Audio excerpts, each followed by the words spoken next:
G'day folks, Brad Smaler here, and I thought I'd give you my breakdown on the Superboats Pro Wakeboard Tour Digital Stop number 1. We're going to focus on the finals.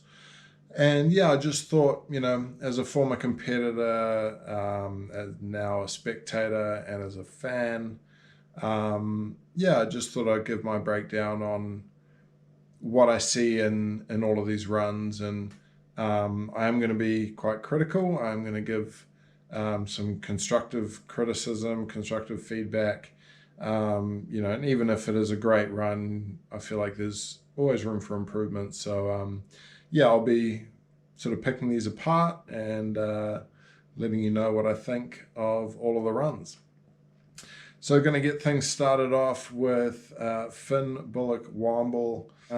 He's a young up-and-comer, just recently broken out into the pro ranks. Cool to see him here in the finals and starting it off with that nose grab, 900, starting switch, landing regular. That's the cab 9. Nice hammer to kick things off. Back in on the regular heel side with a backside 7. Another good spin. Maybe could have added a grab there, but still looking good so far. Love that front side indie tweak into that backside 180 for his less than 540 trick. And then nose grab, skeezer 540, that's the switch chromo 5. Really good looking crow 5 there. And then back in, stalefish, regular chromo. Love the variation on the grab on that one. And staying wrapped and then wrapping into that KGB 540, tossing the handle. He's got to be stoked on that one, and fair enough.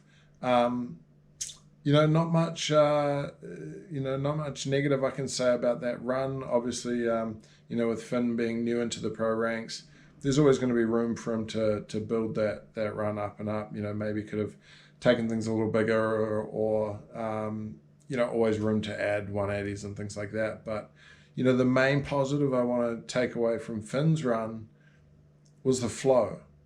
As you may notice, in between every single trick, he didn't hop around to 180. He landed the way that he was going to come back in.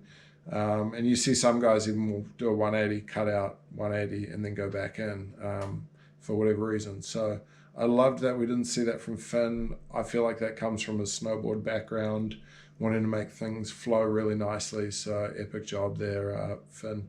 Love your work, mate.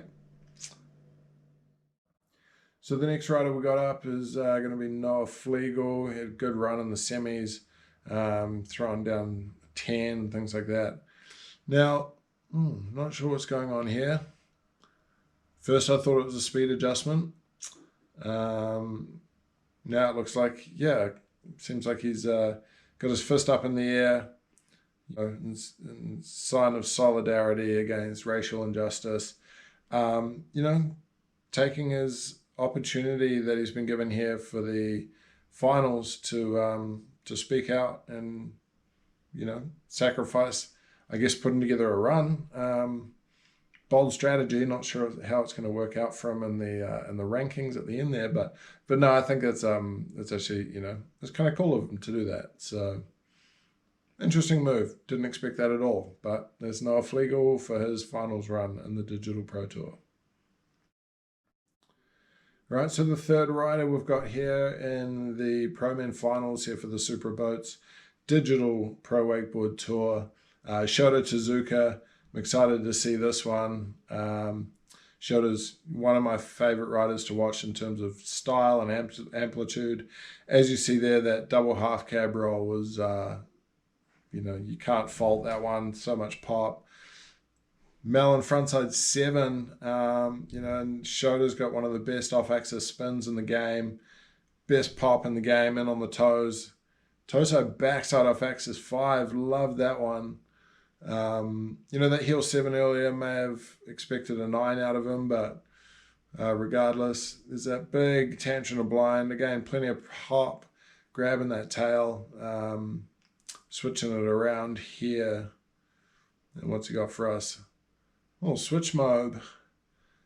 And Shota, I believe, got one more trick to finish off his run. Big old method, and that'll do it for Shota Zuka. Now, you know, Shota is one of these riders that always looks good on the water, and I love, as I said, love his spin style. I love how big he goes, but I felt like this was just a little bit, I don't know, maybe he was playing it safe, maybe he got a little bit lazy from a guy that we know can do 10s off the wake, toe 10s at least. Should have done a heel 10 2 years ago. Let's see that one, bro. But no, I really think, I don't know, that was, to me, that just felt like a run, besides the double cabbie, a run that I would have seen 7 or 8 years ago out of Shota. And with this new format where the riders have, you know, plenty of opportunity to go out and take multiple sets to get that, you know, that run filmed. This just kind of felt a bit lazy to me. I mean, I love the method into the flats, but for a guy who can do the best backside one into the flats in the game, yeah, it just felt like came up a little bit short on that one. All right, next up we got Tony Iacone. Obviously, Tony has been one of the front runners on the Pro Tour for the last few years, the last handful of years. So going to, yeah, expect to see big things out of Tones. Let's see what he's got. Going to start off on the toe side. That double back roll. That toe side, the Indy toe side double back roll. Heel side approach back in for Tony with that long, luscious hair. Backside 720, getting the grab halfway through. Back across with cab 900. Gotta love it. Tony's got those tricks solid, and going to switch around, switch toe side now into that mute skeezer 540. And wait, that was only 4 tricks, so not sure what happened there. Maybe Tony just struggled to put together a 6-trick pass. That's all I can really speculate on that one, but you know, at the end of the day, if you're going to bring 4 tricks to a 6-trick battle, you know, you can't expect to really get anywhere. So unfortunate there for Tony. You know, we know he's got the tricks and stuff to be able to hang in there with the top guys, but this time around, it just didn't quite work out for him. All right, so next up we got Gunther Oka, one of the best all-round riders in the game right now. And starting things off here, on the heel side, wrapped up, backside 900, absolute hammer to kick things off for Gunther. Looks like he is switching things back around, wrapped frontside 900. I believe that was the wrapped cab 900. Switching back around, switch toe side, there's that switch Pete 5. It looked like he was reaching down for a grab on the way out there, couldn't quite see whether he got it solid or not. And then back across with the regular Pete 540. Wrapped up now. It's going to come in toe side. Yeah, toe side, backside 121. One of the more difficult rewinds. Doing just the toe back 180. And then what, we got a back mode there. Looked like he grabbed mute on that one. And that'll do it for Gunther Oka. Yeah, I love seeing the variety from Gunther. Something, you know, I enjoy out of his riding is that, you know, Pete 5 switch Pete 5 combo, you know, his switch and regular combos that he can throw down shows his versatility in his riding. And then, you know, obviously to start off with a backside 9, like that was just insane. But yeah, I mean, if I could see any improvements out of Gunther, it would maybe be, I mean, obviously this day and age to have a double in your run is almost required if you're going to win. And I don't know, I just almost felt like he could have maybe gone a little bigger on some stuff. But again, I'm just nitpicking here. That was a really good run to watch from Gunther. So yeah, I think he's doing pretty well so far. All right, so Ronix and Superboats team rider coming up next, Tyler Hyam. You know, he's one of my favorite riders to watch at the moment. And, you know, we'll see here exactly why. Starting off on the switch heel side with that double cab roll, as clean as you could like. I mean, that, you know, that and shoulders were pretty much as good as you can get them. He's wrapped up here, regular heel side, front side 900. So, you know, big double flip, big spin to start off the run. Mute front side 9 there. That was a switch 9. So the back-to-back 9s there from Ty looking good. And I love the mute grab on that one as well. There's that KGB 5 wrapped up into it. Hopping back around, he's wrapped up again.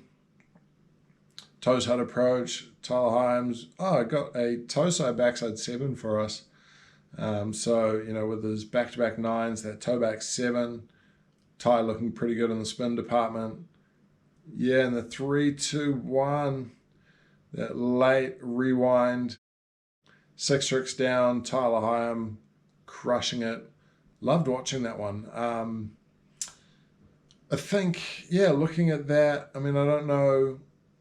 I mean, with 6 tricks, it's really hard to pick the trick you're going to use. And, you know, for me to make a suggestion would need to either change a trick or, you know, swap it out for something else. Obviously, we know Ty's a really stylish rider. He got the double in there. I think that's as much as he needed to do. I know he's capable of multiple doubles, but I don't think it was necessary there. You know, the back-to-back 9s, the toe back 7 really put an exclamation point on the spin category. And obviously with the KGB 5 and the double cabbie, then you know, that's some pretty solid tricks there in the tech category as well. But yeah, again, you know, maybe taking a trick out to the flats would be my only real suggestion there for potentially less than 5 trick.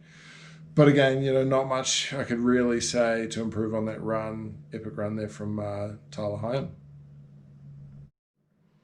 All right, Cory one of the front runners on the Pro Tour, one of the guys to look out for up next. Excited to see what he's got in terms of the tricks he chooses for this one. Starting off with a hammer, there's that Indy double tantrum, 2 flips there and a nice solid landing, toe side approach and toe side double back roll. So back-to-back double back rolls. So he's pretty much like knocked that double flip section out of the park. Switch now with that switch crow 720. I was going to say crow 5. It was a crow 7. Grabbing melon on that one. Insane. Throwing that in your run.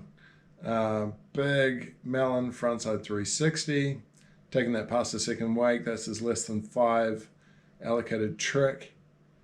Toe side approach back in here. Frontside 1080. So Cory absolutely dropping hammers. Back in on the heels is a double half cab roll. Crazy from Cory Tunison. Absolute hammer fest. You know, it's hard to pick apart a run like that. Obviously, I can't take away from how difficult those tricks are. The 3 double flips and the crow 7 and the toe 10. The only thing that I will say is I do question why those tricks were selected. And the reason I question that is because when you've got 3 double flips that are all the same double flip rotation, all with the same grab, with the same hand on the same part of the board. Like, to me, that first double flip, if that was scored like a 10, then the second one would be like an 8, and then the third one would be like a 6. You know, I feel like he already made the point, already kind of did enough with 1, if not 2 doubles, may not have needed the third and could have replaced it with something else. And then same again with the crow 7 and the toe 10. they're the same kind of rotation of a trick from the same angle, landing the same way, spinning the same amount. So, you know, as much as I'm sure they're probably different in the way that you throw them and things like that, I don't know. I just feel like maybe there could be a bit more variety there. But again, I'm just nitpicking. Those are some extremely hard tricks. And, you know, when it comes down to 6 tricks, you've got to pick your 6 tricks really wisely. Not saying that Cory won't win with this run or potentially win. He could, but, you know, I would like to see a bit better flow through some of these runs, you know, and a little less hopping around and just variety, flow. That's, you know, what I really enjoy seeing out of a wakeboard run these days. But yeah, great run by Cory, and we're down to one more with Nick Rapper. All right, so down to our last year's winner of the Super Boats Pro Tour. We're here to the first stop, the digital event, and it's the finals. Starting it off, Rapper with that toe side 1080, switching it around on the wake there, and he's going to come in for a toe side approach. So that was a switch toe 10. Here's a blind Pete Rose. Love a blind Pete in a run. One of my favorite tricks. Just taking a bit of time there and 180ing around again. Back in on the toe side, switch toe side, mute, Skeezer 720. Hammers from these guys, it's insane. Again, switching things around and back in on the toe side. So it's his 4th toe side hit. Toe side double back roll. So Nick Rapper throwing his double in there as well. And got a big cut out the side here. Heel side approach in. Indy double tantrum. Can't fault that landing either. Didn't put a hand down. Hopping around here. Back in for this is going to be his less than 5. Yeah, a big mute, tweaked out 360. Dropping that one down nicely. Man, absolute hammers again. Really hard to pick things apart right there between Nick and Cory. Again, you know, that sort of just, you know, doing a couple of the same tricks again with the 10 and the Crow 7. Again, you know, you'd want to throw both of those tricks in there because they're probably 2 of his hardest tricks. And the toe side double back roll and the Indy double tantrum. So again, similar to what I said with Cory, they're the same rotation of a trick. But I think he was wise because we know that that Rapper's got a 3rd double as well. So he was wise not to put that one in there and to do a blind Pete instead. Personally, I think that was a smart move. His less than 5 trick, yeah, nice tweaked out grab, took it nice and big. Again, you know, kind of for how technical these guys are going on their tech tricks, they seem to be kind of going pretty easy on their less than 5 tricks. So, you know, it'd be cool to see some attention put into getting a bit more technical on those less than 5 tricks. Maybe you know, throwing it back to like a Bob Servan 3-2-1 to the flats, or yeah, I don't know. It'd be interesting to see where these guys could take those ones. The one real big downside I would have said with Nick's run right there was the lack of flow. After each trick, he landed, kind of surfed the wake a little bit, did a 180. I think even once there he did an unnecessary 180 just to cut out and then hop back around to do his next trick. So, yeah, I mean, that's the real only downside I could take away from Nick's run there. Otherwise, it was just insane. Great runs all around from everyone. You know, really cool to see everyone's different angle that they took on how to approach this digital Pro Tour stop. But yeah, as I said, this is me just trying to break it down as a fan, as a spectator, as someone who loves the sport. And, you know, we all get to have a vote, and 25% of the total score comes from the fan vote. So, you know, I just feel like it's our chance to vote for what we want to see you know, in terms of the direction that the sport of wakeboarding is going competitively. Is it about throwing the biggest, hardest tricks that we can do, or is it about, you know, trying to incorporate a bit more variety, flow, things like that as well? Which that's my personal take on it. But yeah, I hope you guys enjoyed the breakdown. If you made it this far through, then thank you. I'm starting to stumble my words. Vote, enjoy, and maybe I'll do this again next time. Cheers for tuning in.